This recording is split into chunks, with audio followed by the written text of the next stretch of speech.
Amplify Science, Populations and Resources, Chapter 3, Lesson 3.2, Competition in Ecosystems.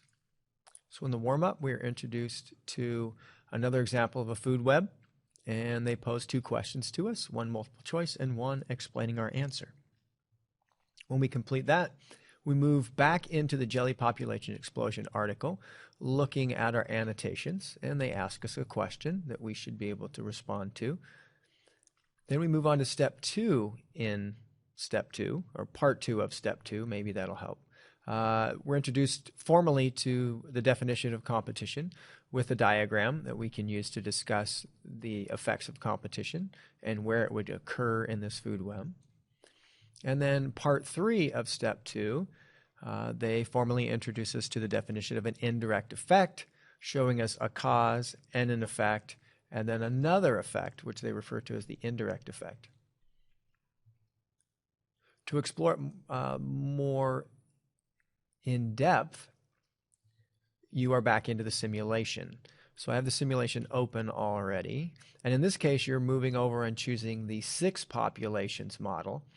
And they have you, I'm going to go back to step 3 instructions, they have you look for 2 populations that would compete. And you identify which 2 populations you are examining for competition. And they give you a mission in part 2 of step 3 to look closely at the food web, respond based on what you see. You're going to need the skills you learned last time about letting things run for time units and keeping information, keeping data. Make sure you fill that in each of the questions that they ask. Before moving on to step 4, where as a class, we're going to discuss what we think might be happening and answering this question together. And then finally in step 4, we're back into the simulation again for you to dig more deeply. So you're going to have to once again use your skills that you've learned by using the simulation previously to examine wee bugs and stingwings and what's happening.